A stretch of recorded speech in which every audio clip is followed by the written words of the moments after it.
Hello, everybody. Welcome to the Red Devil Experience. My name is Eric. Hope everybody is doing well. We got big United update tonight. £25 million possibly for Kees Smit. He plays at AZ Alkmaar. He's a midfielder. We're going to get into that. Adeyemi enquiry from Borussia Dortmund. Apparently, he is unhappy there. Manchester United are interested in him and are looking to possibly do a January move for him. And Zirkzee told that there is absolutely no chance that he will be leaving the club in January. Interesting development there. I mean, we do know that Zirkzee and Kobe Mainu are both the two that have been asking for loans. They want to play in the World Cup for their respective national teams, and they do not have a lot of game time, and they were asking for loans, and it seems as both are being denied moves out of Manchester United. So we're going to get into that.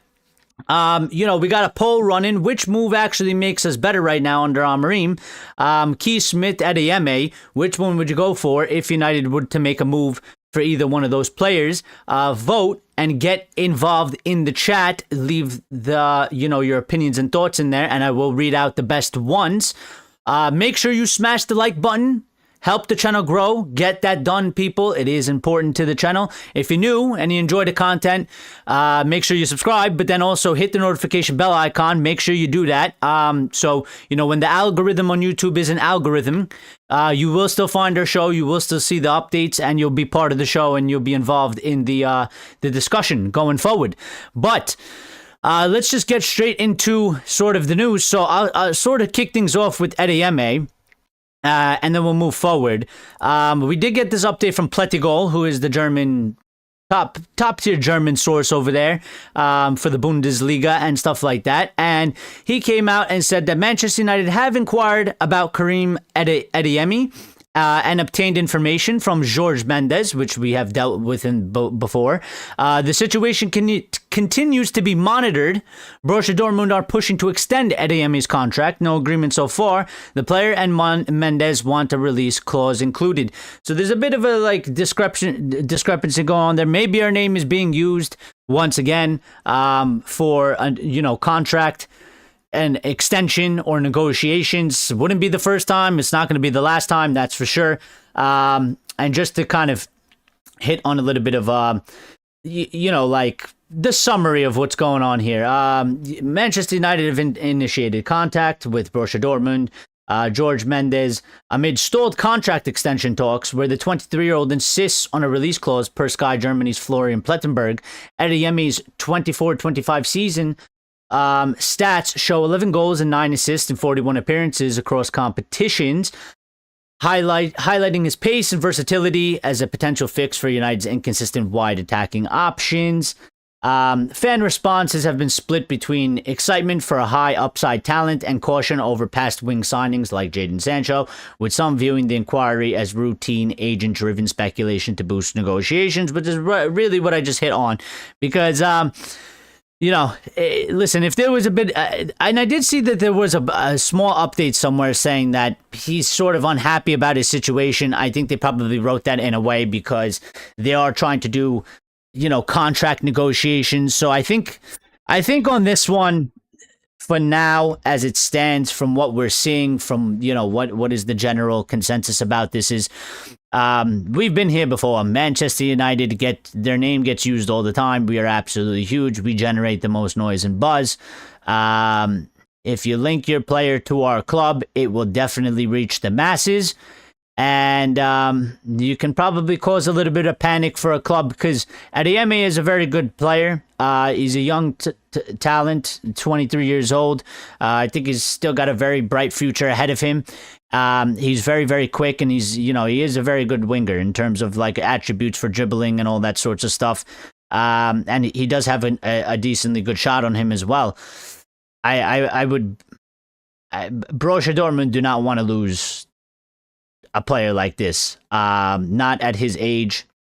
I'm sure they know that he's going to become they believe that he's going to become a very top talent, and they will definitely be able to get more money than whatever they would probably end up getting for him right now if he stays at the football club and continues to develop. So I think this one's probably on this side, erred on the side of caution, because it seems like the agent is probably George. I mean, listen, it's Jorge Mendes. I don't know what's the relationship between between Jorge Mendes and Manchester United anymore. I don't know if it. I do remember there was a story saying that it's sort of broken down. It had to do with the whole thing of Giovanni Quenda, and we've worked with Jorge Mendes for a long time. We had a very good relationship. There was a story that came out that said it sort of broke down because of how that transfer was handled, and he didn't alert United that he was going to go to Chelsea or something like that. I don't know if there was any truth to that, but listen, Jorge Mendes is a top agent. He's been a top agent for years and years and years. The guy knows what he's doing. And maybe he's using Manchester United's name. Maybe the relationship isn't that good, and that's why he's using Manchester United's name as well. But he definitely knows what he's doing for his clients. So we got to be a bit. I take that one with a pinch of salt for now, unless there's some sort of developments that come after this. But there hasn't been much other than that. So we're going to get to Kees Smit, because I think Kees Smit is quite interesting, actually. He's a young guy. He's 19 years old. He plays for AZ Alkmaar. He plays midfield. He can play literally CM, center defensive mid, center attacking mid. He's played all those positions in numerous games, in numerous matches, numerous times.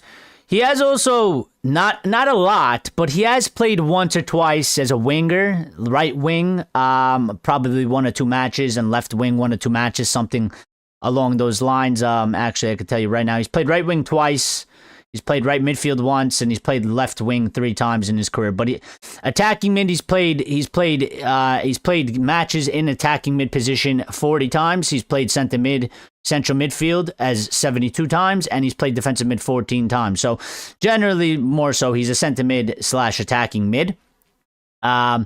And I do have like a whole, scouting report on him, which I will pull up right now so we can take a look at it together. Lyle is here, says, hey, Eric and all you Reds. Footy versus here says, hey, Eric, are we really linked to Adeyemi?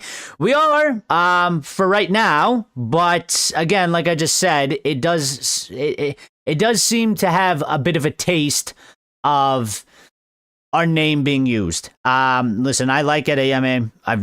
We've known about him. I think many football fans have known about Adeyemi for quite a bit of time now. And he would be an exciting player to be at Manchester United. I don't know if he would necessarily fit into Ruben's system, and this one seems to be coming obviously from Pletigol, and it seems to be coming from Jorge Mendes. And the thing that puts me off on this whole thing is that they are in the middle of contract negotiations, and they are at a discrepancy over a player release clause. If that wasn't the case, if the story was more towards, let's say, he's unhappy with his role, and, he's not getting the playing time he wants, or there's been some sort of maybe like a falling out with the club or the manager and some sort of respect like that has to do with like him developing or something like that. Maybe I'd buy into it a little more. The fact that they're in the middle of contract negotiations and there's a reported discrepancy over, a buyout clause or a release clause, it makes me just feel like we're being used right now, which is unfortunate, because I'd like a player like that, of that talent, and the excitement that he brings. So we got to keep an eye on it. We'll see how it goes, and maybe there'll be some further developments. Because as we're live, by the way, there will be more news. I expect more news to be coming out in the next 30 minutes or so. So we will hit that stuff when it comes out, when we get updated, because at around that time, in about 30 minutes, generally we get a wave and a flood of brand new news. So we will get to that as well. But we're going to talk about Kees Smit. Let me pull up the story first about Kees Smit. Wherever it may be. Here it is. So Kees Smit. Oh my God, I clicked on the wrong. Okay. Kees Smit. So Manchester United hold interest in 19-year-old AZ Alkmaar midfielder Kees Smit. The scouts have been following him for a while, and Christopher Favel has mentioned his name in internal talks. Many top European clubs are in the race. Alkmaar would want a fee of around £25 million. Now, for a 19-year-old that's apparently rated very highly by Christopher Favel, and many top European clubs are interested in him. £25 million is quite cheap in today's market. And, you know, for AZ Alkmaar, 25 million would be a club record transfer fee. So, you know, 25 million for them is huge. 25 million for, you know, teams in the Premier League or the top 5 leagues. But specifically the Premier League, we have a lot of money. It's nothing. So I think right off the bat for a 19-year-old that's playing Dutch football on a regular basis, that's considered a top talent, and I trust the insights of Christopher Favel on this as well. And if he thinks he's a good player, then I'm going to go in for him too. I do know a little bit about him. Like I didn't know about his name. I didn't know about his sort of a little bit of his profile. I don't watch Dutch football, so it's not like I watch him, you know, match to match in 90 minutes and all that. But, yeah, I think right off the bat, just 19-year-old, it fits with sort of what Ineos have been doing in terms of the transfers at Manchester United, you know, and for 25 million, I think it's a very low-risk gamble. You know, if you're talking about 60 million, I think it goes higher. And 60 million seems to be the norm for pretty established players. I mean, look at Cunha, look at Mbeumo from the Premier League, you know what I mean? 25 million, I mean, it's not Anthony, you know? We're not signing him for 80, 90, 100 million. And Anthony was only, you know, a few years older than him. So I think right here off the bat, it's a steal. And we should probably go in for him. I would like him very much. Now, I do have for you guys, and if I get this correct, it should work. I do have the scouting report, and I have been able to make it so that we can look at it together. So give me a second, and let me see if we can pull this up. So here you go. You're going to be seeing what I'm seeing. So, well, that's still up there. Okay, so this is his scouting report. You can see here, versus the midfielders, which is at the bottom here. It tells you player compared to positional peers in men's next 14 competitions over the last 365 days based on 2,054 minutes.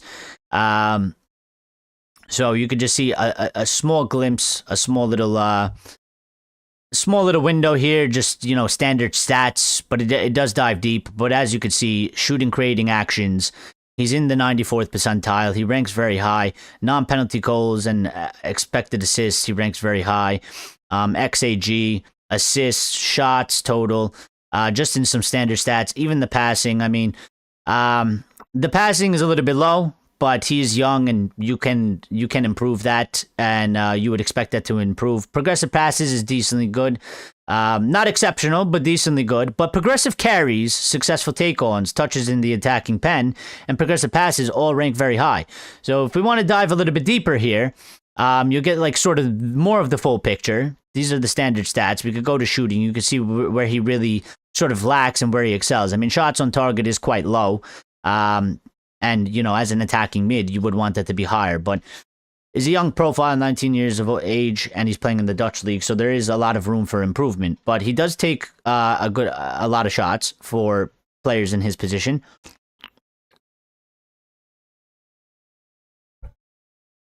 But he needs to sort out in terms of, he should probably be getting more shots on target than he is. For the amount of shots total per 90 he's taking. Then you go down, you know, expected goals and non-penalty goals.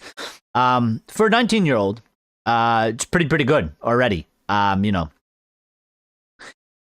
And we go down here to passing per 90. You can see sort of, you know, you can sort of formulate an idea of what kind of player he is on the pitch, how he does well. Oh, you can see the mouse as well. Yeah, I should stop doing that. That's probably annoying. Sorry about that. It's new. Let me learn. So passes completed short, decently good. Passes attempted short, decently good.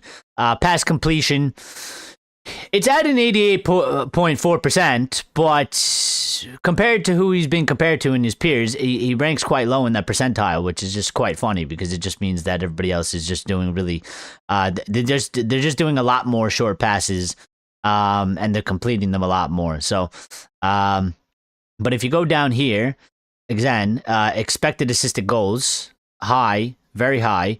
Expected assists, high.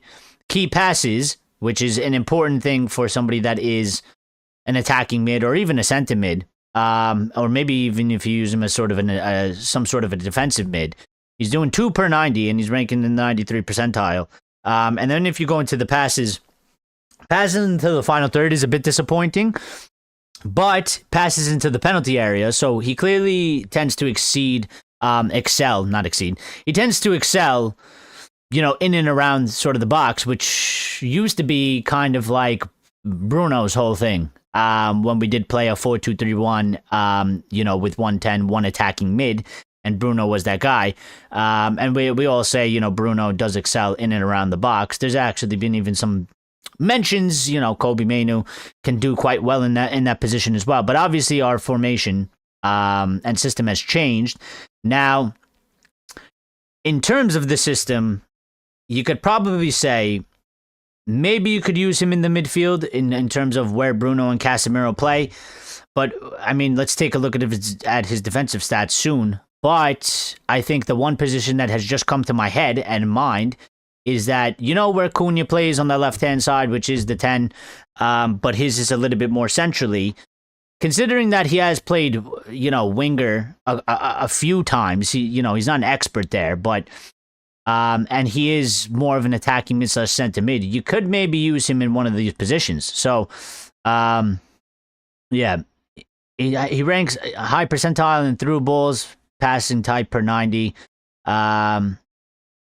He is not the finished article. He has some very good trends around him here.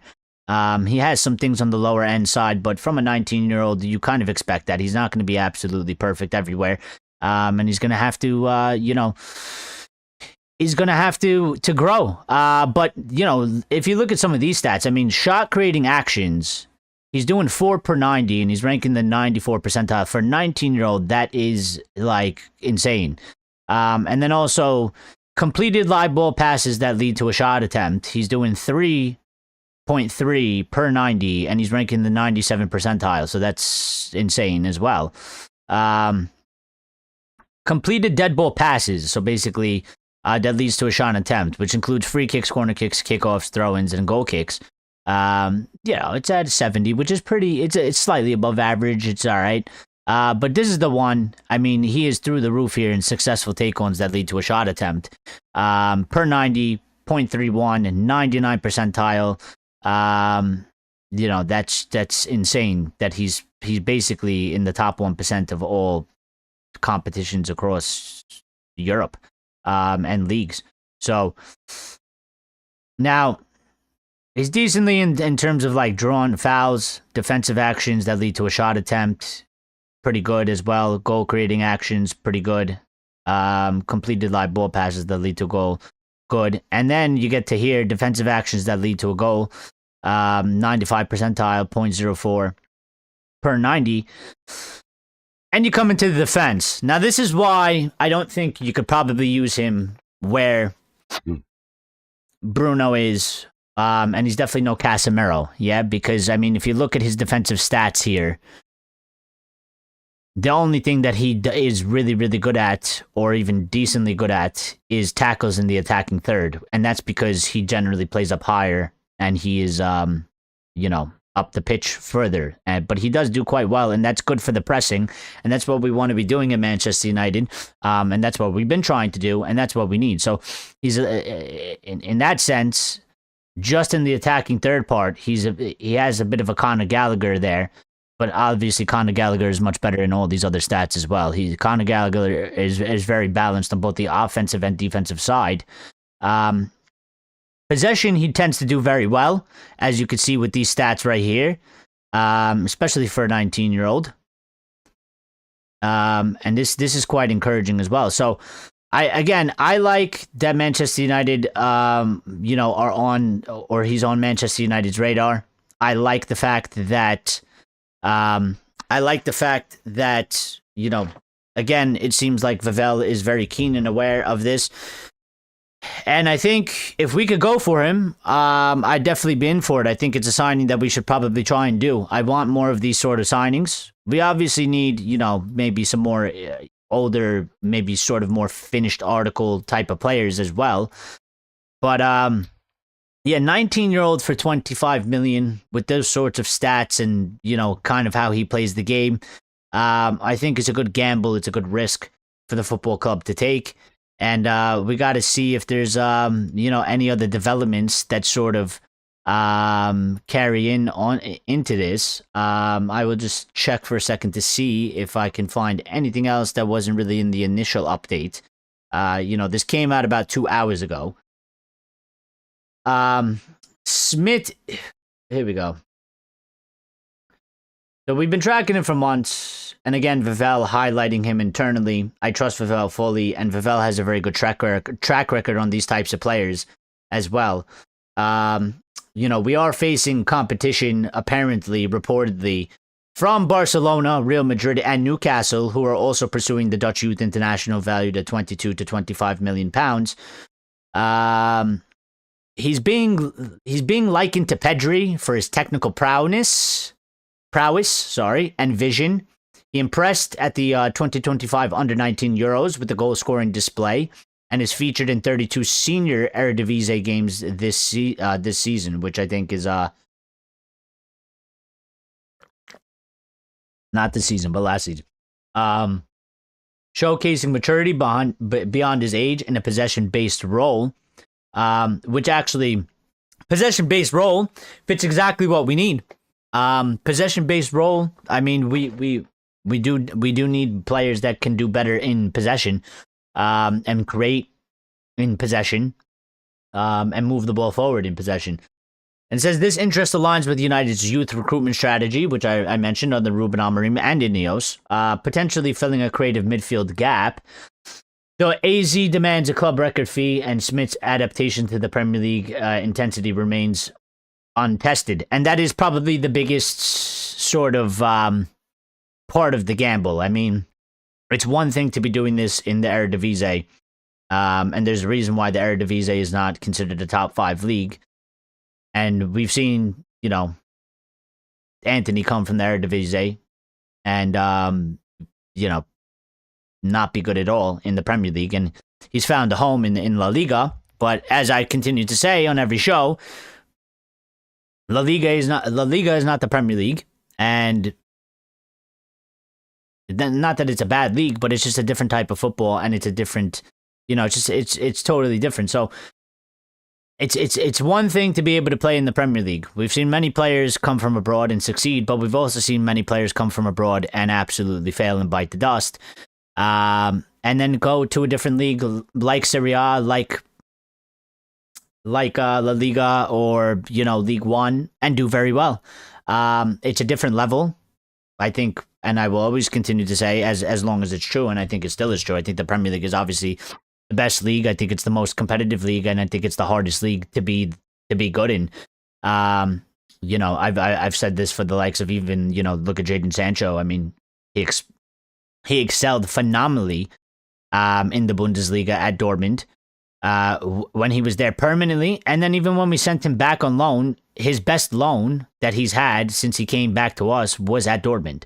It went decently okay at Chelsea, but it wasn't anything spectacular, and, you know, he's a shit show at Aston Villa. It's gone absolutely terrible. So, let me see.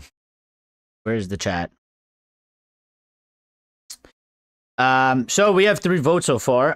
One person has voted for Kees Smit, I think, 33%, and 67% of the people that have voted for Karim Adeyemi.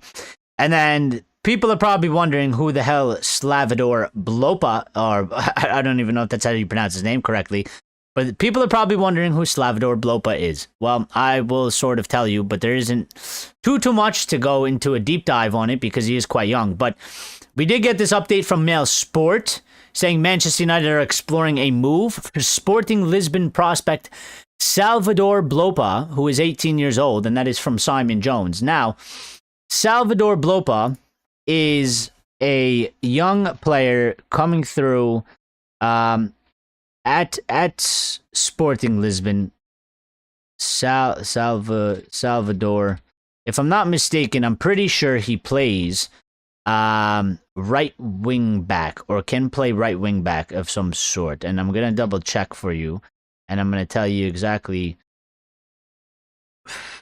I'm gonna tell you exactly where he is, what it's looking like, what's the story behind him, because he's not a name that I was aware of until today. And I'm fairly good on sort of the youth players around the world and top talent like that. I do have a good general knowledge of them. He is not one that I am familiar with. He's 18 years old. He plays right mid generally, but he can also play left mid and right back. So in terms of our system, in terms of what we're playing, I mean, you could just say right off the bat without even knowing anything else, just positionally wise, he would fit there, because that right wing back position, or even maybe a left wing back position, I mean, it is basically a hybrid of being a midfielder and a defender. So now he's playing in the second division right now for Sporting. And what I mean second division, I mean, like, you know, basically they're under 21s or whatever it is.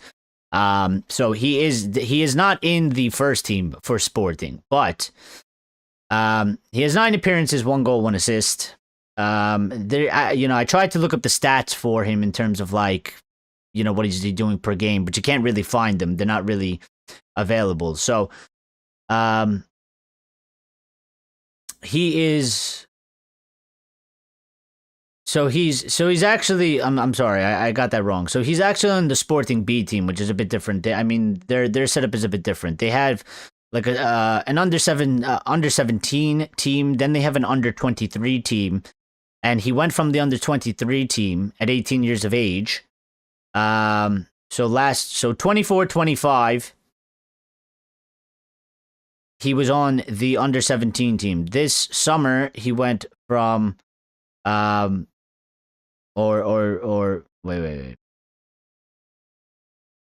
All right, so last season he was on the under 17 team, and then,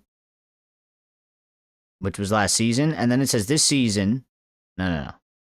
He was on the under 23 team, sorry. The season before that he was on the under 17 team, so that was 23 24. 24-25 he played for the under 23 team, and then this season he's been moved from the under 23 team at 18 years of age to the Sporting B team. So he's playing in the Sporting B team right now. And they have a UEFA Youth League there as well. He's played 13 matches. He's got 3 goals and 1 assist. I don't think he's like exactly like going crazy, but he is 18 years of age, and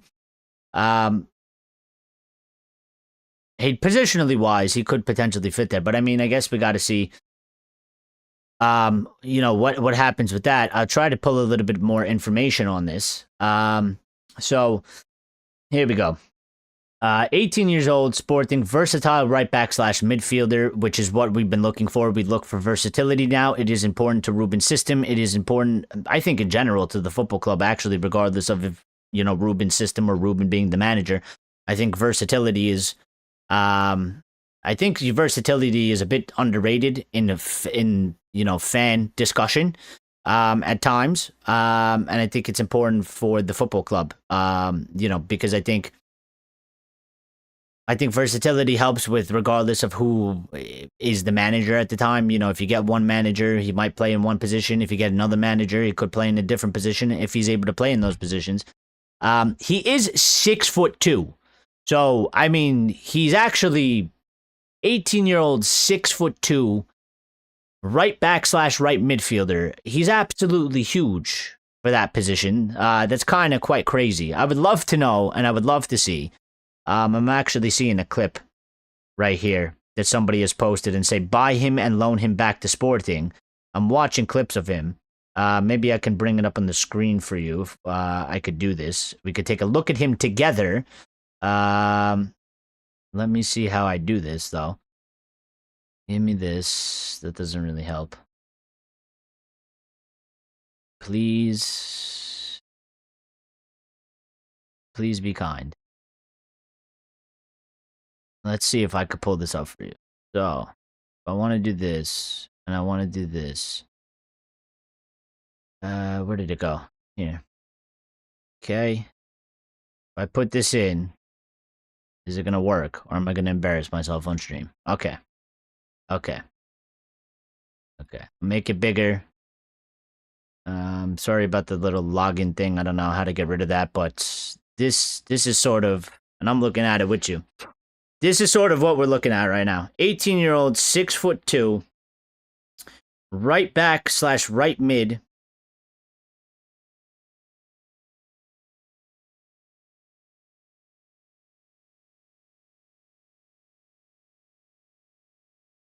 That's a good finish. He's left-footed. Or is he double-footed? Right. Is he left-footed? He looks like he's two-footed there. I mean, he scored with the left, he scored with the right. Okay, that's enough of that, because now it's just replaying. But people are commenting and saying if this is true, Blopa could be a gem for the future. This is probably AI. 18-year-old with that frame and already starting for Sporting proper. I mean, he's not. Well, you're wrong. You're incorrect on that.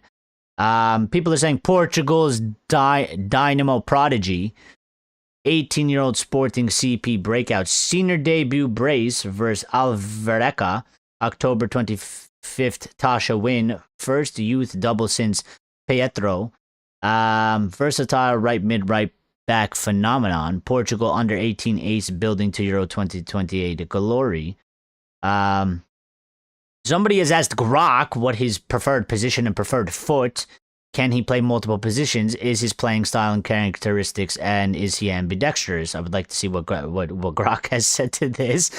Grok has said Salvador Blopa's preferred position is right midfield, but he's versatile, also playing as a winger, fullback, or left mid. Preferred foot is a right. Yes, he can play multiple positions on the right side or in the midfield / defense. Playing style, dynamic, attacking minded with defensive capabilities. Known for pace and scoring. Not ambidextrous based on sources. Well, that's why clips are deceiving. That's why clips are a bit deceiving in that matter. Now, we're going to move on because we got updates and we need to get through them.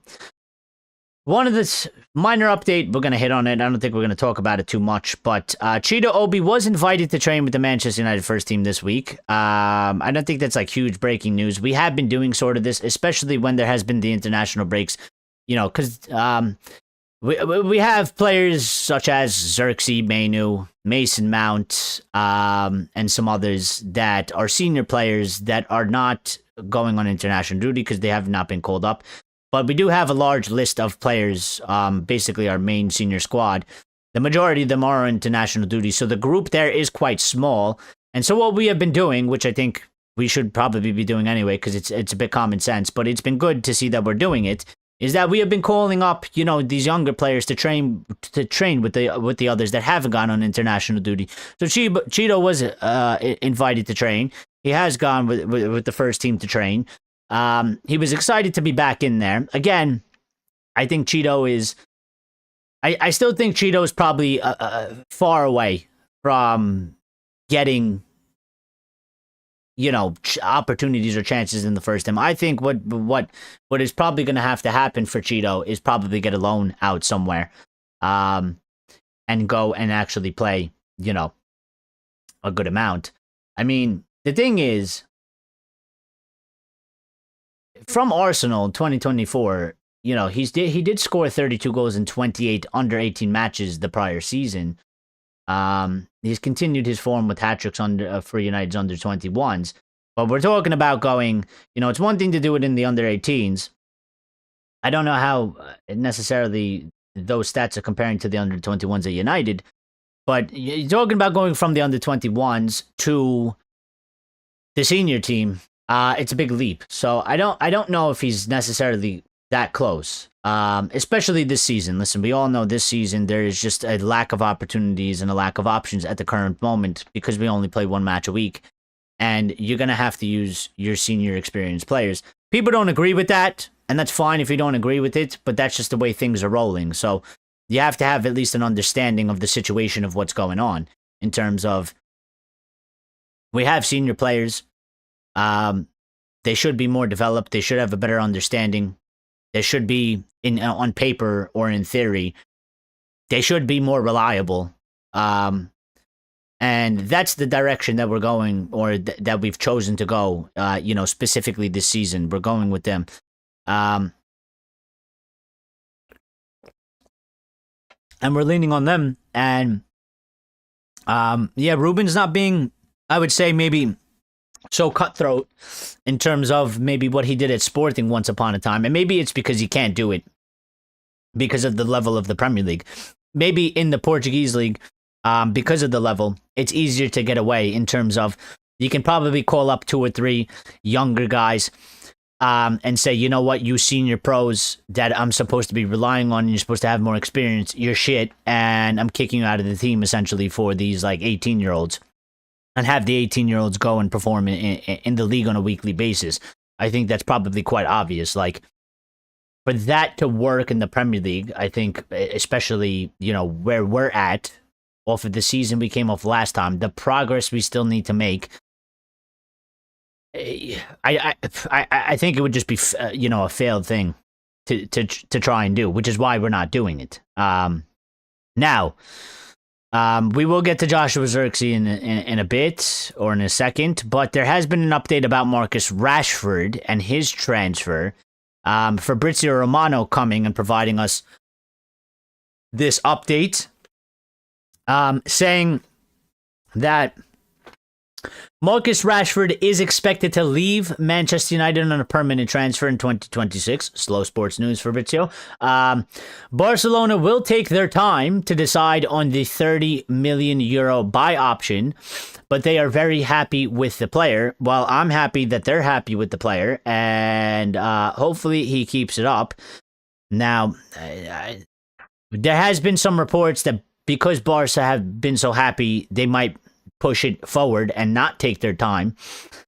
But, at the same time, if I'm Barca, is there really any rush? I mean, Marcus Rashford literally basically only wants Barcelona. So there's not really any sort of threat that some other club out there is probably going to make the push to get Marcus Rashford. So you're not going to lose him to another club. Manchester United are not going to bring him back, and his career at Manchester United is done and over. So is there anything to really rush you into that sort of decision? I think from a Barcelona standpoint, the smartest thing would be to just continue on, as is, and do the full season, and then evaluate the full season. Because, he could be, he's doing really good right now, and they could be very happy with him. But he can, what happens if he falls off a cliff over the next 4 or 5 months or something like that? You might think twice about signing him, or you might say, well, look, he was in good form, but now he's not doing good, and we don't want to pay $30 million. We want to negotiate it down and get a cheaper option or a cheaper buy. So I think from a Barcelona standpoint, it probably makes sense, and it's probably more likely that they're just going to kind of, they're not going to make it permanent in January. Let's say that. They're not going to make it permanent in January. They'll look to do that permanently. They'll look to do that permanently at the end of the season, when it comes to time for the loan to end and when the option comes into play, they'll look to do it then. Also, from Fabrizio Romano as well, just on another player that is no longer going to be a Manchester United player, and this one, to that, I will say thank God. Jadon Sancho is expected to leave Manchester United on a free transfer in the summer. There has been a little bit of debate / discussion about this over the past week or two, because we've gotten stories that, Manchester United were really hoping that Jadon Sancho's loan would go well at Aston Villa so that they could get a little bit of cash. Again, they understand that they're never going to recoup anywhere close to the money we paid for him. But the club being the club and doing, what people call penny pinching exercises that we've done since the gym has come in, and they would obviously clearly take, if you could get 10 million for him, they'd rather get 10 million than zero. It's kind of like when people need money, like, and you're asking people for money. Like if somebody only offers you, 20 pounds or 20 euros or $20, or 20, whatever your currency is, but you need 50, you'd obviously be like, well, I'll take the 20 because it's better than zero, and I need something. So I think that's where United were on there. But I've always been imploring that, listen, he's a lost cause, and we kind of need to, and I think we sort of gotten into this groove a bit, and I think we're seeing that follow through here. In the past, United refused to cut their losses because it was all commercialized and writing players off as assets and inflating the club value. And since Sir Jim have taken this over, I mean, one could argue they might still be in for the money, but they're doing it in a different way because it's more football focused, yeah. And we're cutting our losses here, as we should. I mean, Jadon Sancho is a lost hope, and we just got to let it go and let him go off into the sunset. He could be Mr. Freedom all he wants. And we don't have to worry about him. We don't have to worry about the wage. We don't have to talk about him ever again. And I don't really care what happens to him after, he's no longer actually physically contracted to this club anymore. So I will just say, to end off this, good riddance for once and for all. I'm happy that the club has just sort of accepted that, it's a loss and we're cutting our losses, and they're not, because United did have an option that we can extend his contract by 1 year, and they could have done that, or they could still choose to, but it doesn't seem like it's going to happen. But they could have exercised that clause to try and hang on for a little bit of more hope and maybe try and get a transfer fee, of about maybe 10 million. I don't see how you can get any more, or who would be willing to pay any more. But his wages is a problem if you do that, and you would have to find a club. And as we've seen before, Jadon Sancho is a prat, an idiot, a moron, and still believes that he can command some type of a high wage, which is why his transfer to Chelsea broke down, and he's not at Chelsea and he's on loan at Villa, which I think he's a fool for. But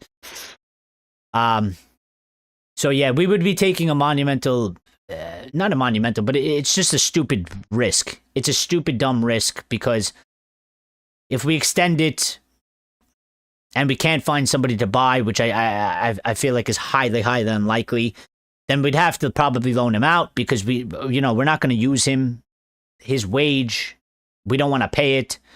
We're going to have to negotiate for somebody to pay the wage, and the wage would probably be, we're not going to get somebody to cover the full wage, so we're going to end up paying half of it. So cut the losses, we pay none of the wage, and he's not part of our club, and he's not our problem anymore, and we move on. Now, we did get another update from Fabrizio Romano, talking about Andre Onana, another player who is on loan, and this first sentence will probably give you a heart attack, but, there is a reason for it. So, the update goes like this. It says, Andre Onana will return to Manchester United at the start of summer 2026. Pause for dramatic effect. No. As there is no buy option included in his loan at Trabzonspor, whatever. However, United are super happy with Sonny Lemons, and the idea will likely be part ways with Onana. And I will just say this. And I think you calm down on the second half of that, yeah? So, we've sort of already knew this. Like, we loaned him there. Thank God we loaned him there, and at least he's not at the club, and he's playing. And supposedly, he's doing good, yeah? So, that's all pluses. People will banter us. Rivals will try and banter us, or, not even direct rivals, just anybody that's not a United fan, because they all typically hate us. Right? They'd be like, oh, look, another player left United and he's playing well. It's in the Turkish league. And if he's so good, then why won't any other Premier League club go in for him and buy him? Again. But, we loaned him there with no option to buy. So he was always going to have to come back.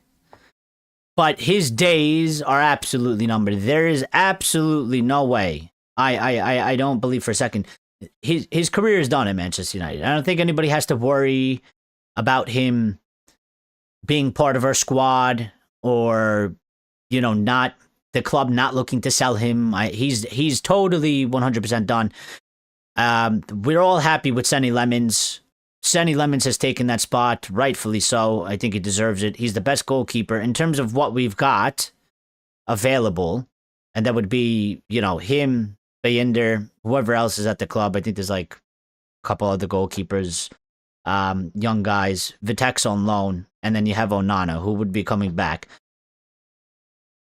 I don't think any of them stand a chance to Senny Lemons at this current moment in time. So I think the only one potentially for the future would be Vitek.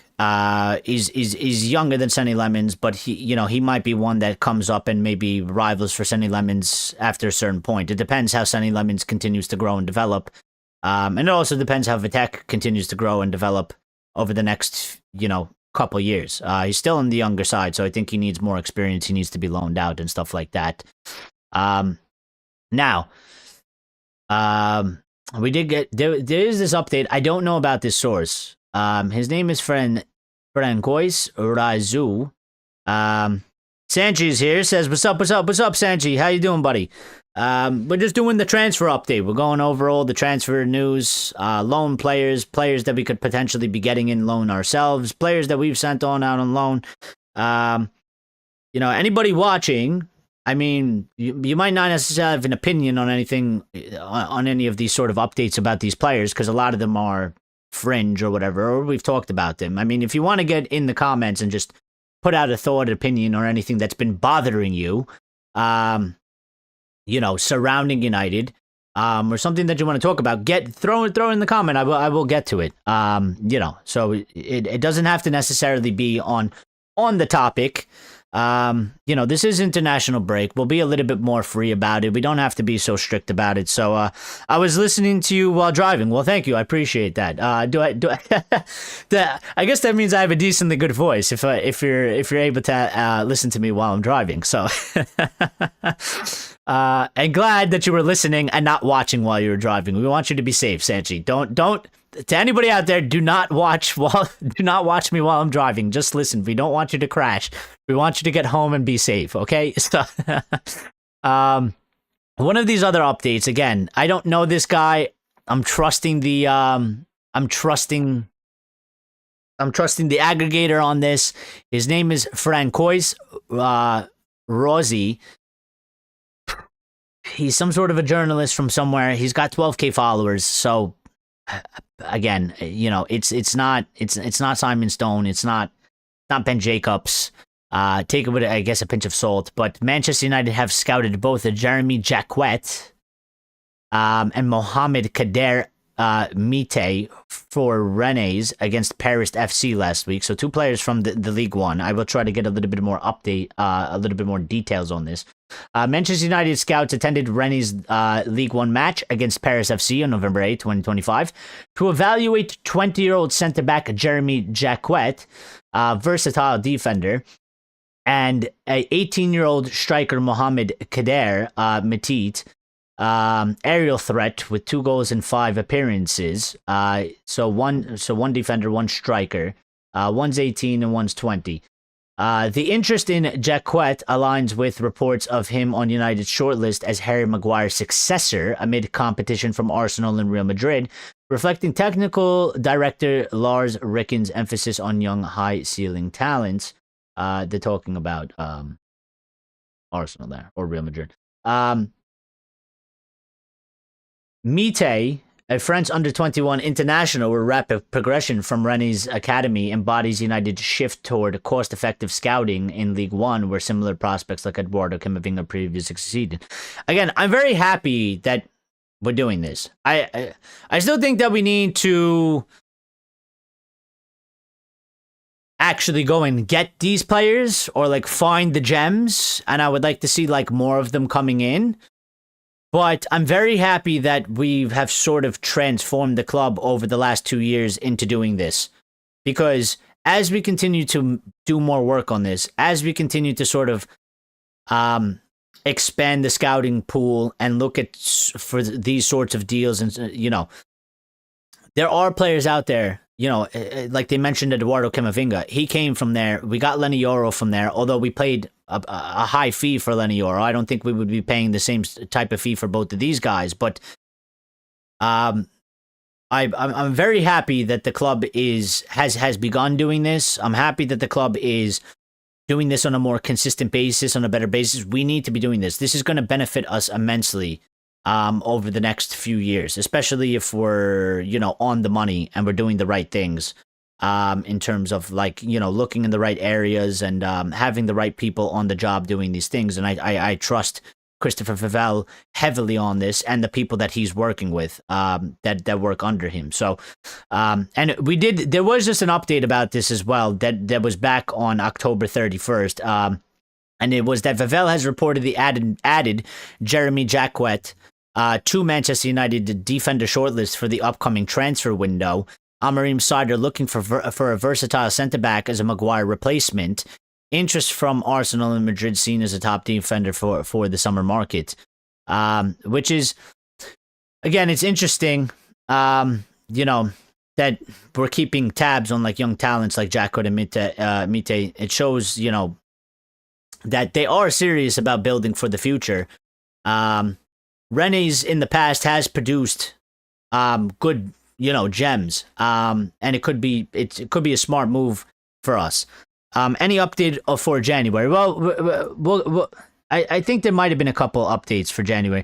Now, even players like these, we could technically maybe do signings like these in January. Sanji, for these younger guys, they should cost less money, which is something that we're not going to be blowing the bank in January unless our top targets for the midfield, which is where the majority of the budget seems like it's going to go, or whatever money we do have, we have a certain amount already set aside for these midfield targets. And I'm talking about Elliot Anderson, Adam Wharton, Stiller, or Baleba, whichever one. So, but what I'm saying is, again, what we've been saying, United needs to be doing active deals in January. They need to be looking. They need to be active in January. I think with stuff like this, even for this, maybe it's not one that's they're going to come in and make an immediate impact. There's good potential there, but they're on the lower end. We're not going to be paying a premium for them. I mean, you're talking about Elliot Anderson. They're talking about anywhere from 60 to 100 million. The same is for Baleba. The same is for Stiller. Those are the premium ones. Those are the ones that you're not going to be able to do in January unless something miraculous happens and we get a bit fortunate or a bit lucky. But, it's very unlikely. But for players like this, playing in the French league, Rene's France, they don't have a lot of money. If United comes knocking and maybe they could be enticed.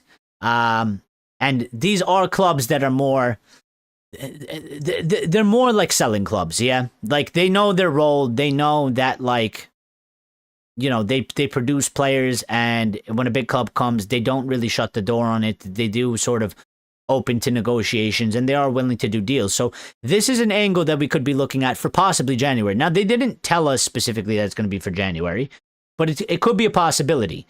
And they are on sort of the list of January. And we will see, because I'm expecting some news should be coming out now. Some news, if it hasn't come out yet, it will be coming out soon. So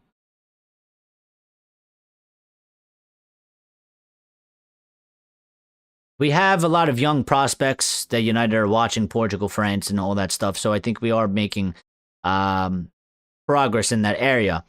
Mazawari has been speaking.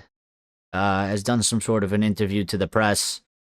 Lisandro Martinez, just to give you an update on that, he is training with Argentina. He's not going to be playing like I speculated, but he's seems like he's enjoying himself there. I think reportedly he's doing well, and hopefully we see him very, very soon. Hopefully he'll be on and in the squad when we're back versus Everton. So Mazawari has got an assist, by the way, because there is some international matches going on.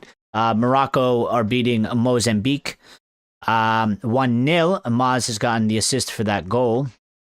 I did have a couple more other updates. So, by the way, Kobe Mainoo is expected to be fit for the Everton game after missing the Spurs. The knock that he had was not that serious, and he should be part of the squad. Oh, okay. I completely forgot about this, but we can talk about it now, and then maybe we'll jump back to some of the transfers.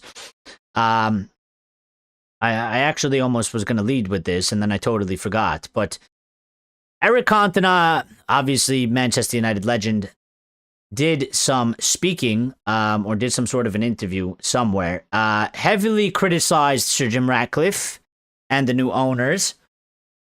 And Sanchi says, I really think in United salary discrepancy is a joke. In what do you mean by that? Can you clarify? I don't understand.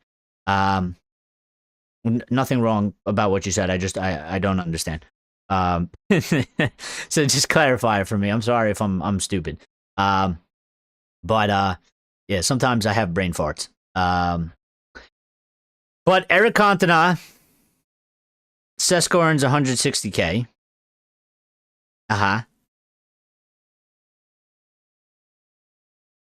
I'll jump back to it. I promise, Sanchi. Just keep hammer the points away. I'll jump back to it. So Eric Cantona speaking. He's been heavily criticized. He heavily criticized Sir Jim Ratcliffe. Now I've read these comments. I've seen what he had to say. And I kind of agree with some of the things he said. I think some of the things he said is quite preposterous. And I actually don't even really know what the fuck he's talking about. Now, I've seen some people, because it's Cantona and he's a legend of the football club, they don't want to discuss what Cantona's saying. They just harp on the point that kind of Sir Jim Ratcliffe did not, or Sir Jim Ratcliffe rejected Cantona's offer to help rebuild. And I will just like read basically what the whole thing was about. So I'm just making sure that I have all of the information so we don't miss a piece of it. So this is the first thing I can see. Eric Cantona speaks on Sir Jim Ratcliffe rejecting his offer to help rebuild Manchester United.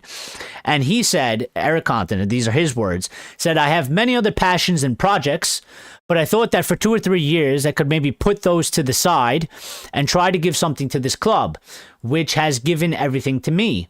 But he didn't seem interested. I did what I had to do, so I don't feel guilty anymore. I tried my best. He then goes on to say Sir Alex Ferguson created a style of beautiful attacking football, which the new owners should have used. Instead, they destroyed it.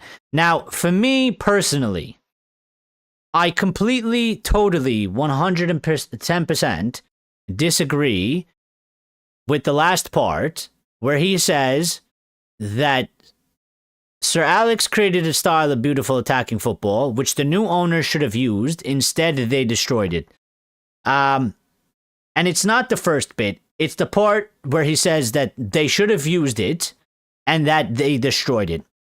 And I'm sorry, Eric. I love you. We shared the same first name.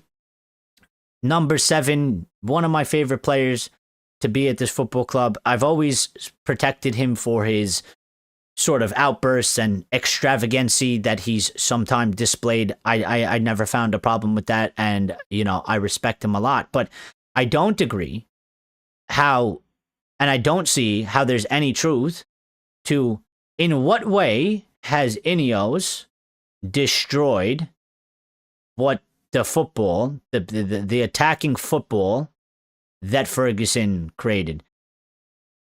By the time Ineos and Sir Jim Ratcliffe and the rest of them have come into this football club, we were so far away from the Sir Alex Ferguson blueprint and the football that we used to play. In what in what world and reality did they destroy it? Now, you can make the argument and you can double down and say, well, maybe we should have tried to bring that back and modernized it. And maybe, but you know what? I'm not fully into that because I think there's a reason, and Sir Alex retired for a reason, health and all that stuff. But football has moved on from that era of football. It's played totally different. I don't know, without Sir Alex himself, I don't know if you can even use it / recreate it. I don't know if that would necessarily work. And not for nothing, Eric, but also, I mean, you don't have coaching badges. You're not really involved in football. Yes, you were part of that team back in the day and you helped us be successful. And maybe you could help out in bits and pieces, but are you really an expert in that in that sort of case? Like for me, there's people like Jason Wilcox and Favel who are experts in the modern game. I don't like. And listen, Eric's a very passionate guy, so I understand that he might feel very upset the fact that he offered his services and he was rejected by Sir Jim Ratcliffe. But at the same time, I can understand why Sir Jim Ratcliffe would reject his services, because if we're talking about it just kind of feels like a thing in the past that we were doing. Bring legends of the football club to be involved and constantly talk about 99 and constantly talk about the successful period. It gives vibes like Ole Gunnar Solskjaer. Was he really the manager for it? He understood the club, but he didn't really have the pedigree. Did it work? I don't really think it did. I mean, he didn't win trophies. We did finish second under him, and maybe the football was good at times, and it was nice to watch, but ultimately it wasn't successful. So I just don't really understand his argument here. I don't think it holds any validity to it. It's actually kind of baffled me a little bit. But then again, you have to remember it's Eric Cantona, and he makes statements and he says things that seem true to him, but might not fly in the world of, I guess, reality. He also then went on to say that, and this is his words. He said, "I went to Old Trafford last season for the game against Manchester City, and I thought it was quiet. Manchester United fans prefer to go to away matches to be with the real fans, than to be surrounded by people who come from different parts of the world just to go to the merchandise store. I find that a bit insulting, but we have to be closer to the real things of football on the working people. Football is a working class game. It's important we don't lose that." Now that part I very much agree, and I am on the same page with him. He says, "If I lived in England, I would prefer to be a fan of a club in the 3rd or 4th division. I don't find that energy. I don't find the energy that we had in the past. It's not the fault of the fans. It's the fault of the people who are in charge of the clubs, the economic system." And I will agree with him on those two parts, the last two parts. Now, I will say, you went to the game against City and you thought it was quiet. I don't know which which match specifically he's talking about, because there was more than one. I guess the one that we played at home. He said Old Trafford. And we won that match, yeah? But I don't think it's always quiet, and I think it also depends on how the team plays. And also, today's society is different. I mean, I think it's a bit insulting. I mean, I don't know the innings. Listen, I don't live in England, and I don't live in Manchester, and I don't have the opportunities to go to Old Trafford, so I don't know what the dynamic is like. But I find it a bit insulting that he would say that there's an overwhelming majority of people that go to Old Trafford from different parts of the world just to go to the merchandise store. I think there's probably a good amount of people that are just like, rich people that can afford to do that on a consistent basis just to go to Old Trafford because it's, something to do and have fun, and they're not really massive football fans. There's definitely people that do that. But I've also seen fans from Asia travel on a bike all the way from there, to go to Old Trafford because they can't afford a plane ticket or whatever, and that's their only means of getting there, to just go and watch a match. And they're super passionate about the football club. So I think it's a bit. I think it's just Cantona being Cantona, and I think we probably just gotta let him voice his opinion and let it go. But I do agree with him on sort of the economic system. I think football fans across any team, I think we do have to keep in the back of our mind. And, for the Europeans, I don't know if they understand this as much. Me being an American, growing up with the American sports and becoming older and becoming an adult and understanding how sort of society works and, the financial systems and stuff like that. The Europeans have something that I don't think they necessarily take it for granted, but I just don't think they're very familiar with the other side. Because this is why I appreciate Premier League football and just European football in general, and I love it. American sports is so it's so money driven. It's so commercialized. And the last bastion of hope that I have is European football. And when they try to do things, when they say that they want to make the length of the match shorter, or they want to try and introduce some sort of commercials in the middle of the match or something like that, or they want to start playing matches like they want to do United versus West Ham and put it in California, I am so vehemently against that. It's disgusting, and I implore all the Europeans to never allow that to happen. I don't care. I'm not one to incite violence, and I'm not one to incite violence, but I think when it comes to that, you need to make a full stand, because if you let it happen once, it'll never go back to what we're holding on to right now, and you'll lose it forever, and we'll lose our sport. And I feel like when I look at football, when I look at European football, and when I look at the rest of the sports, and all of them are generally American, football really is the last one that is sort of the working class. And it's kind of being influenced, and it's kind of being taken over by the elite and the rich, but it still has a lot of values that go into the working class, and that's what makes it such a really good sport, and that's what doesn't water it down and make it just like something you do on a Friday night because there's nothing better to do, and go have some fun. Like, there's actually passion in it. So I see this side, and I know what he's talking about. And you can't let that happen to this sport, because once they do it once, and you guys probably are seeing a little bit of on the flip side, but you're not really totally understanding, because I don't expect Europeans or anybody else outside of America, really. I mean, if you're not a total fan, like, you do see that, like, the NFL is playing one game a week over, in England right now. They are doing that, and I do expect at some point that the Americans want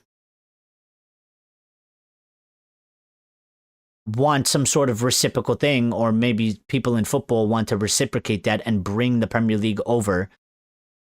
Now, I think they vehemently failed, but I don't think that's going to stop them. I mean, that's why we sort of had, like, the Club World Cup in some sort of way, and, United did, like, sort of a mini Premier League competition in the summer, which I think is fine if you do it in the summer.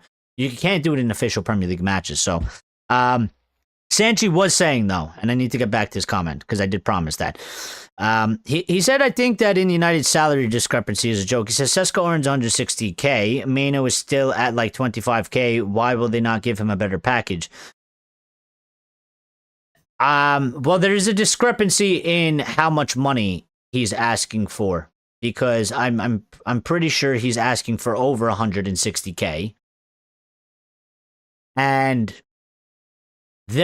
we have sort of been in negotiation contracts with that, but negotiation talks in giving him a better deal, but there's not necessarily a rush, because I think there's still a decently good amount of time left on there. So it's not like the club are too worried, and he doesn't want to leave the club. So there's not really a rush to do it. Now, I think he should obviously be getting paid more money because, his 25K is basically from his contract that he had as a professional, but playing in the under 21s. So that 25K is representative of before he sort of broke in, and he hasn't really gotten a new contract because of that. I don't know. I mean, I'll look up right now, like on his how many years he has left and what's going on with that. But yeah, he clearly needs to get a higher wage, and I think he will get one at some point. But it just depends on when you sort out. So Kobe Mainoo's current contract with Manchester United runs until 2027, so it expires in 2 years. But contract extension talks have stalled, with reported figures of around £180,000 to £200,000 per week being demanded by the player, according to the Daily Mail, which differs significantly from his 20 to 25,000, as Sanchi just mentioned. The club is reportedly reluctant to meet his demands as they focus on lowering their overall wage bill, though they consider him a key player and want to keep him.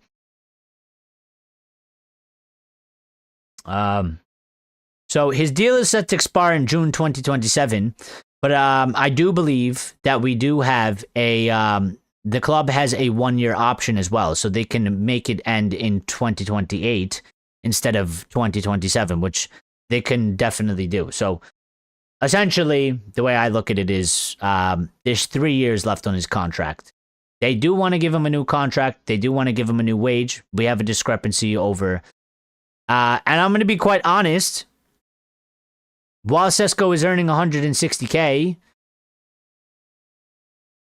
I don't think Kobe Mainoo should probably be getting 180 to 200,000. I think for his age, and we've talked about not giving the world to our young players before they've actually grown, developed, and necessarily earned it. I mean, he shouldn't be getting 25K. Like, let's just put it there. But maybe 100K, 110, 115, 120, something along those lines, I think is decently good value because of his age. And, you give him a 5-year deal, or you make it to 5-year. In about 2 or 3 years' time, he's going to be getting another contract or be looking to get another contract. So, what he'll be like 24, 25. And that's when he'll be closer to his prime. And that's when he'll obviously be asking for more money. So he's going to be asking for anywhere from 200 to 250,000 plus. Depends how good he is. Depends how important he is. So yeah. I don't, almost 5 million a week between 430 plus players. Well, we are trying to sort that out, Sanchi. I mean, they are trying to sort that out. A lot of these deals from the past, I mean, obviously not the Sesko one, but like if you're talking about Casemiro, I believe even Bruno Fernandes for that example, and a couple other players, these were done prior to Ineos. There's nothing you could really do about them if they were signed before they came in until, it's up, and it's time to deal with. So, I mean, Casemiro, we're looking to reduce his wages. Harry Maguire is another one. If they're going to stay and we're going to keep them, we're looking to reduce his wages significantly. I think Bruno, they're happy to keep him on the wages he's on. But yeah, Sanji says Ineos gets a lot of blame for actually sorting out a lot of nonsense. I don't know. I feel like a lot of our fan base, I kind of said this the other day, but I feel like a lot of our fan base, I don't know if it's because we've been bitching for 12 years that now it's sort of just a norm for the fan base to bitch about everything. But I feel like the fan base, sorry, but to put it bluntly, I feel like the fan base bitches about a lot of things that's really not that major of a problem. and they tend to make things, I think with the media, I think we feed into it a bit. Like, we tend to make huge, big stories about things that aren't actually big and huge stories, that aren't really going to have a huge, major impact on the club in the next sort of like 3, 4, 5 years. And I think a lot of things get out of proportion. Also, we do have to, I do have to remember that, listen, obviously, if you're looking for clicks, if you're looking to sort of grow, if you're looking to get, more people watching you, more views and stuff like that, the easiest and best way is to be angry all the time, scream and shout, be very negative, be very toxic as much as possible. And use that stuff and clip it up and put it on the internet, because that's what people are attracted to. And unfortunately, that's just the way the world works. So, but yeah, I mean, people eat up the negativity, and positivity doesn't. It doesn't hit the same. I mean, it hits, but it doesn't hit the same. I mean, if negativity, maybe you get 2 to 3 times, so, and it overshadows a lot of things. So when the negativity comes, it's louder. It reaches a longer range of people than the positivity. So I think Ineos, when they do get blamed, it stands out a lot more than when people do give them praise for things. Unfortunately, and that's just the world we live in today. So, there was some other news. Where are we? Whoa. Sorry about that whistle. That's annoying. I just heard it back. Sorry about that. If you didn't hit the like button, please make sure you smash the like button. It is important. We greatly appreciate it.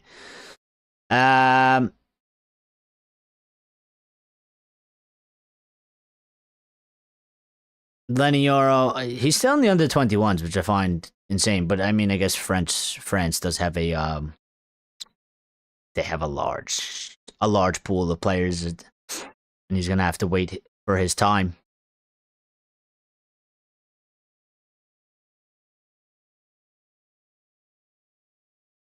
Where was the update that I was looking at? So just, I mean, real quick on like Benjamin Sesko, we haven't gotten sort of the extent of his injury. So maybe that's why. Maybe also Cheeto has been called up, because maybe we have to bring him up on the bench for the return to Everton. Or it depends how long Sesko's out. I mean, one thing that you can maybe try and connect dots, and maybe there is some there to it, and maybe there isn't, is maybe they haven't revealed to us, but maybe Sesko's injury is decently bad, and so therefore Joshua Zirkzee is not allowed to leave the football club, because we're going to lose Mbeumo, we're going to lose Ahmad. Sesko could be out for who knows how long, although they said it's not worst case scenario, so it shouldn't be like months on end, but it could be, a month, maybe a month and a half, maybe 4 to 6 weeks, something like that. And in about a month and a half, or basically about a month, we're going to be losing, those 2 attacking players that I mentioned. Could provide an opportunity for Joshua Zirkzee to be, playing more involved. And, if Zirkzee ends up starting, let's say he's just starting in striker, we do kind of need a backup in terms of, we're going to need somebody on the bench. I mean, if Zirkzee gets injured, what happens, or what, so Cheeto could be one. Maybe he gets called up and put up into the bench because of injuries. So I guess we got to wait and see how that goes with that. I'm surprised we didn't really get any updates. It's been quiet today. Usually we get a ton of updates after about 8 p.m. UK, but there hasn't really been anything. And I'm just looking to see if there was.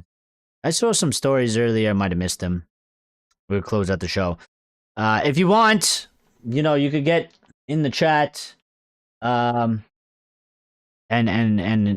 give any thoughts and opinions. It's towards the end of the show, so we could sort of just freestyle.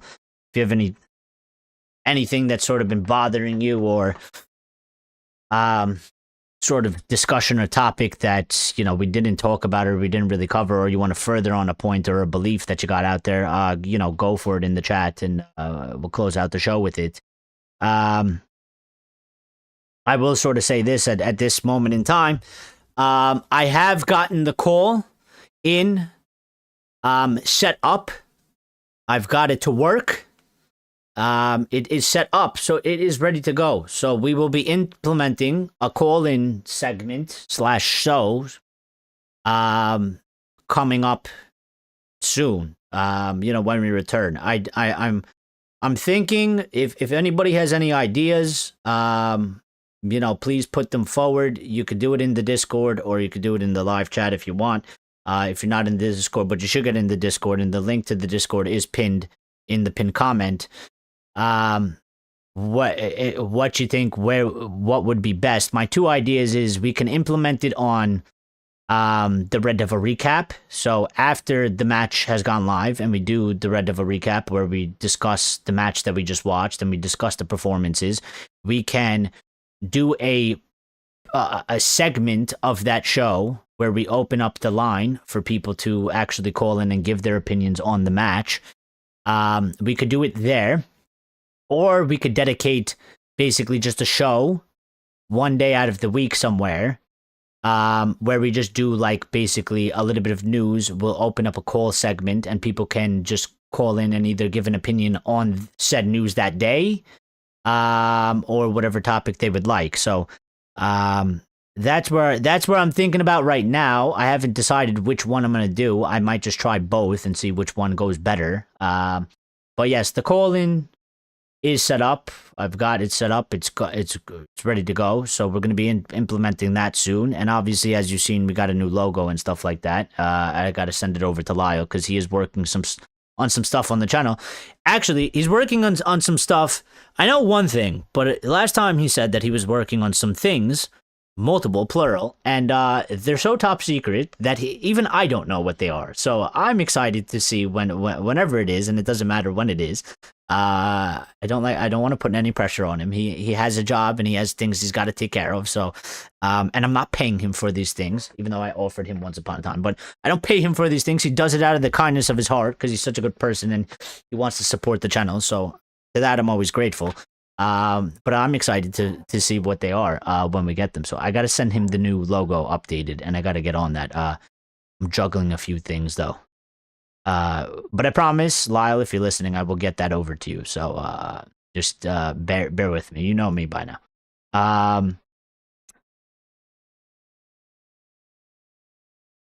Let me see. Okay, yeah, just before, like, we were talking about Cheeto coming and get trained up, I told you the non-internationals all trained between Monday to Wednesday this week, and they now have a few days off. So they didn't train, or they had off yesterday, they had off today. The 8 players that stayed behind is Mason Mount, Kobe Mainu, Joshua Zirkzee, Shaw, and Maguire, while injured Sesko pulled out of Slovenia duty for further tests.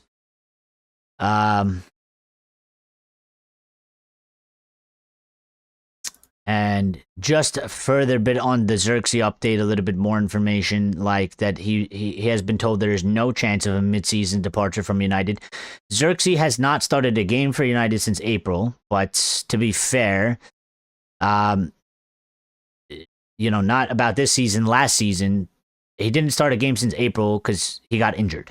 So, and he, from the injury, which happened in April, he only just barely made it back for literally the Europa League final. And he was barely fit for that. So from the April to the end of the season standpoint, I mean, it was because of an injury. It wasn't because he was out of form or out of favor.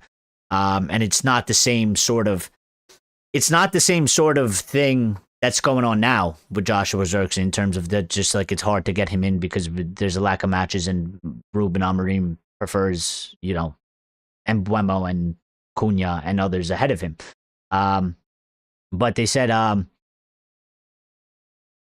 he's been in the matchday squads, and his playing time could increase with fellow forwards Ahmad and Buemo for AFCON, which is what I mentioned. So I think that's probably why he's just been told no. And I think that's probably why Ruben Amorim has been saying he wants Zirkzee to stay. He wants Kobe to stay. He wants them to be part of the team. He does not want them to go on loan. So we got to see. Now, something not really related too much to football, but Manchester United are switching their London office just 2 years after moving in. As Sir Jim Ratcliffe continues to cut costs at the Premier League Giants, United will make an early exit from their 10-year lease. It signed in 2023 on a swanky, sprawling Kensington base in favor of slightly smaller premises in Covent Garden. I don't know these areas. Only people from there can tell me what that is actually about. But staff have already vacated the Kensington office and will be working from home until the new site is ready. Insiders say that the move will place them in a better location and that the primary motivation was not to save money, although there will be a significant rent reduction. I think some people probably won't buy that and think it's probably just all about money. I think maybe two things can be true at once. I mean, it could be a sort of a win-win. It could benefit us that it's, a better location, and also that we're saving money from it. It could be a possibility of both of those. One of the other updates, Pete Hall, Manchester United's recent resurgence has led the club to look towards summer rather than January for January targets. Even with the loss of several key stars in the new year to the Africa Cup of Nations, the plan remains to focus on long-term targets who are likely to be pursued in the summer. A January dip into the market would therefore only take place if one of those pursuits is brought forward. Again, we keep getting these sort of updates that it's, I don't know if it's the club sort of playing games, like kind of how like they were doing, last season with Jim talking about like, oh, we don't have money, we're broke, and blah, blah, blah, this and this. And then we ended up and going out and spending a decently good amount of money. United cannot stand still, and we cannot do zero business. And I understand the club's stance in that we have our top targets. They are not attainable in January, and it is not because we don't want to spend money. It's because the clubs and the players that we want to buy, that are our top targets, they are not willing to move in January. There is nothing that we can do about it. But we need to look in other areas or in other forms of signings and do those. And even alone, like a Conor Gallagher, something. We need to do something because the other teams that we're competing with, they're going to do something. And we've done this too many times where we're sort of on the line, we're sort of in the balance, we're sort of in the fight. And we don't strengthen, we don't do business in January, we don't help ourselves. The other teams around us do, and we end up suffering for it. And they end up, going on to do better things, and we struggle. Now, maybe it's not as massive because, again, we're playing a lot less matches than most of the competition around us. In terms of the top teams like Arsenal, Chelsea, Liverpool, et cetera, et cetera. But still, even if we can get in sort of one of these younger players, then maybe we might do a deal. It costs less money. We should go forth and do that thing. And I don't really expect, I'm going to be quite honest, I don't expect the club to be totally radio silent. I do expect something to happen in January. I don't know at what level it's going to be. It might be on like the younger side, more youthful side. It might not be ones that are like direct, straight away impacts. Maybe we could use them, maybe we can't. But I do expect United to do at least one sort of signing, 1 to 2, maybe a loan, maybe sort of a permanent deal if somebody that's not on sort of our radar. But I think if you're thinking about anything like Elliot Anderson, the midfielder, anything like that, I don't think that's going to happen in January. So.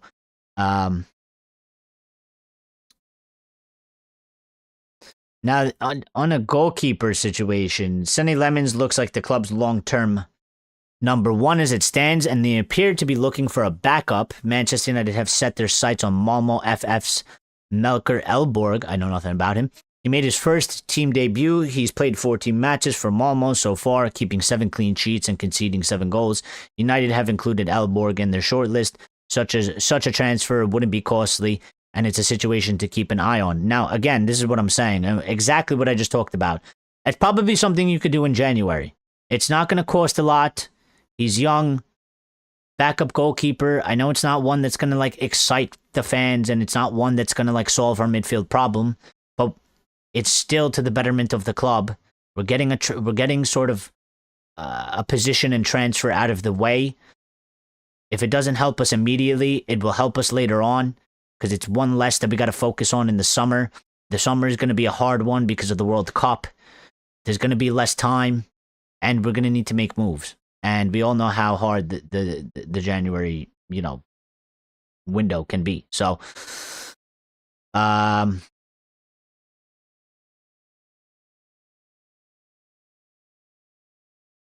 now, just a quick update on the youth. There is one about Shea Lacey. And Manchester United Academy star Shea Lacey is one that Carsley is looking closely at. So much so that he drafted the 18-year-old into 2 training sessions this week. He's been in the pathway a good amount of time now. He's been in the pathway a good amount of time now, and he's a player that we rate highly. Carsley added, it worked out well that we needed that position for the training we are doing, and Shea was more than happy to come over and train with the under-21s, because he went for England under-21s is what they're talking about. You can see that he's a good talent. I know he's struggled with injuries in the past, which has probably held back his development, but I think it's so important we don't rush these young players. We let them develop in their own time, which is usually where I stand. I think he trained 2 sessions with us, and I enjoyed having him. So he's just talking about him going up to the under-21s and training with the under-21s. They called him up. They needed somebody in that position for the training, and he did well. And he rates him. So it's a good little sort of feeling. But about like sort of the next summer could bring a complete rebuild for our midfield.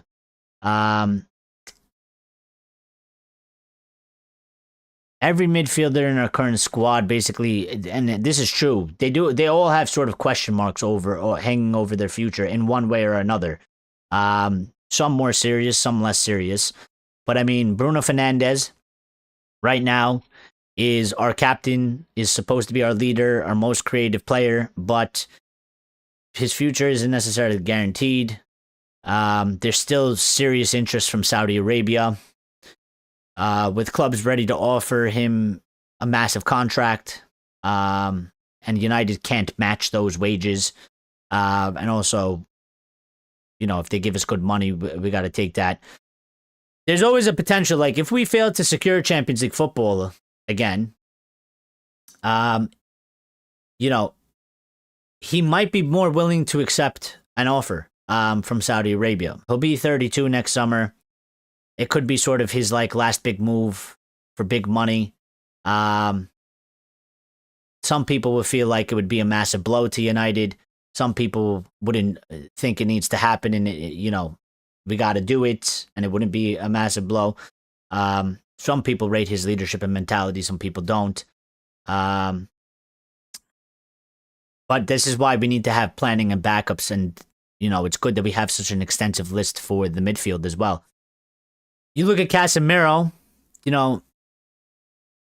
when he's been in form, and he's usually in form when he gets a good consistent run of games, and sometimes he hasn't been the strongest, but he's playing good now. He's had periods before where he didn't look sharp, and then he does become very sharp, and he becomes very important, and he's sort of a warrior. He's brung some leadership, fight, and experience. But again, he's losing his legs. He's getting older. His body isn't the same. Time catches up to everybody. His speed has dropped. We have to be more cautious with his injuries. Last match he had to come out at 60 minutes, which was unfortunate because I think we needed to. We needed him to play 90 minutes. The statistics with him on the pitch of us conceding is like 132 minutes. We concede 1 goal with him off the pitch. We're conceding a goal every 30 minutes. His contract is running down. Saudi and MLS are both interested. The expectation is he leaves. Maybe he stays. There might be a slim chance of that, but I don't know. Then you go look at Ugarte, and he hasn't really. I don't think he's been terrible, but he hasn't been groundbreaking. He hasn't been excellent. He hasn't been a revelation. Yeah. And he's one that's probably feels like a little bit of sort of a disappointment. He's been a bit too inconsistent. There's been flashes of quality, but nothing sustained. Even in under Ruben Amorim, he's being used as a squad player, as a substitute, as a bench player. Sometimes he looks unsure in possession. I don't know if he's necessarily adapted to the pace of the Premier League as quickly as I think he needed to. The coaching staff has had good patience with him. I think even the fans, I think a lot of them jumped on him, but they still sort of accept him as being part of the team. Some fans are still backing him as well. But he's sort of a signing that I think there is question marks in terms of. I don't think it necessarily might come from Ruben Amorim, but it might come from Omar Barada and Jason Wilcox, because if they hold true to that sort of mentality that, listen, we bring you to Manchester United, you have about 2 seasons to perform, to show that there's something about you there, to show that you are progressing, and that there is a reason why we should continue to sort of work with you and progress with you.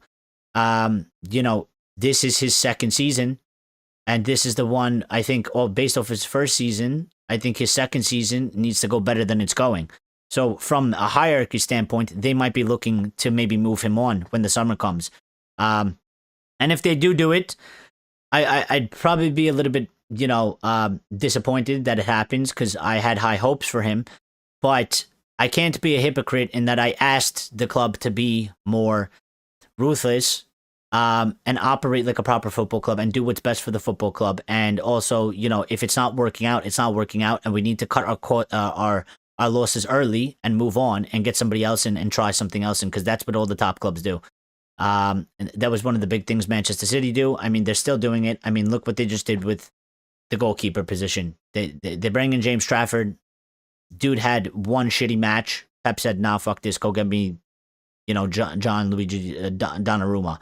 They did it with the right backs. They've done it with midfielders. They've done it with wingers, and it's worked for them. So we can't do it to the extent that they do it, but when there is an opportunity to do it, obviously the difference is in the past we would have kept Ugarte and just hoped it worked out, and his transfer value would have continued to go down, and it wouldn't have worked out, and it would have just kept getting worse to the point where he's basically worth next to nothing. We can't get a transfer fee. We lost all that money. So we got to see what happens with that. Kobe Mainu, jewel of our academy, I would say, technically gifted, calm under pressure, capable, in my opinion, of becoming a complete midfielder. But his situation isn't straightforward either. The current system, doesn't necessarily suit him for the qualities that he's got right now, which is why I think Ruben's been working on him to try and develop him into a player that, has more of the traits that does fit his system. And at that age, you can absolutely do that. And it could work, because the system, he needs to rely more on his physicality and pressing than on ball progression and tempo control, which Kobe's strengths is more, on ball progression and tempo control.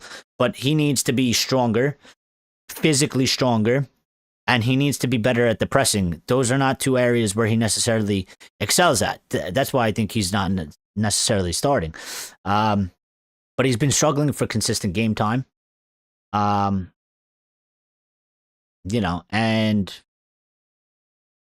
it depends how it goes. I think more question marks will build on top of that. So you're looking at the potential targets for the midfield.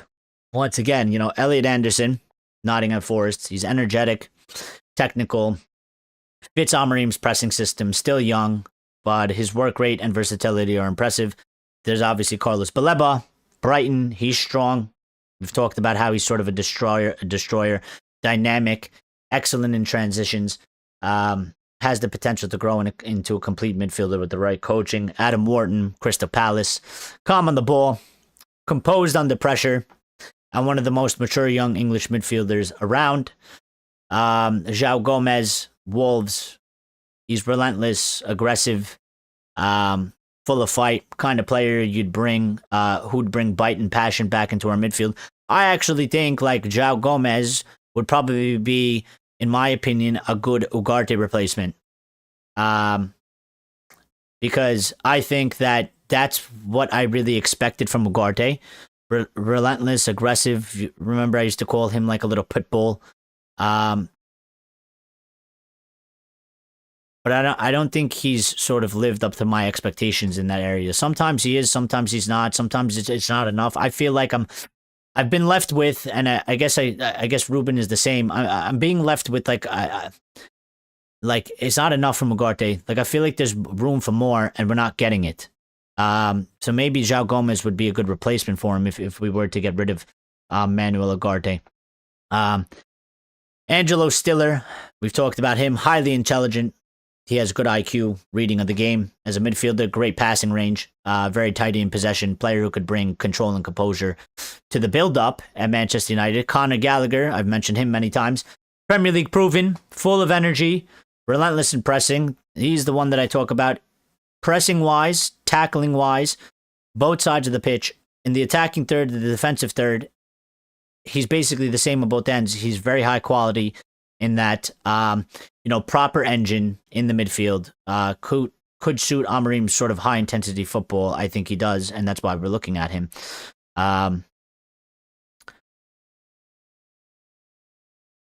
So there's obviously talent in there, but we need to get this right, and we need to pick the right players that have the correct attitude, character, in that as well. So,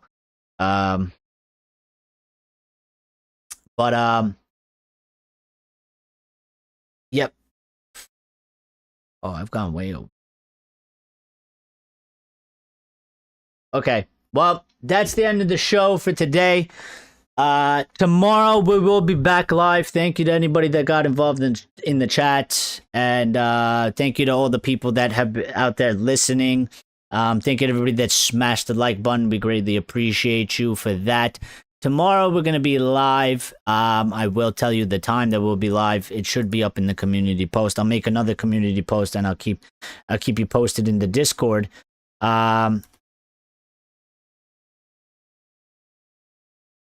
Hold on. So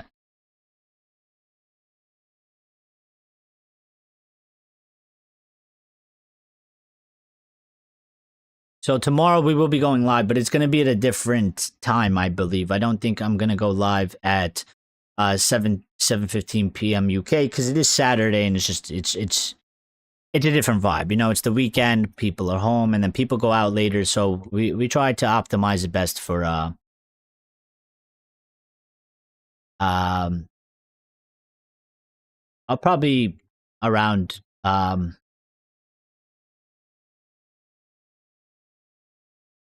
what was it that I wrote? 2 p.m. It wasn't 2 p.m. I think it was earlier than that for sure. Let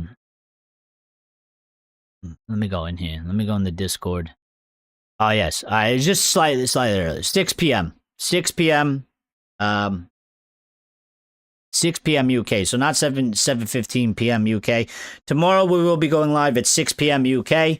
So if you're around, make sure you stop by, get involved, jump in the stream. Come say hey, hi, because we always want to hear from you. So yeah, tomorrow 6 p.m. UK. We will be live. We'll see what the day and the news brings us. Maybe we get some more news later on. Later tonight. Sometimes during the international break they do. And it is a Friday. Maybe they'll give it to us later tonight. But other than that, shout out to everybody. If you're watching this stream after it's aired live, don't be afraid to get in the comments under the video. Make sure you smash the like button, because whether you like it while it's live or you like it after, it does help the channel. You get more Reds to see it, and we're trying to get more Reds to see it. We are at 3,230 subscribers, and we're trying to get to 3,500, so help us out with that as well. But other than that, everybody have a great day. Be good. Enjoy the rest of your Friday. Have a good Friday night as well. Stay safe if you're going out. Enjoy yourselves. Be good. We'll see each other and we'll speak with each other tomorrow. Until then, take care and be good.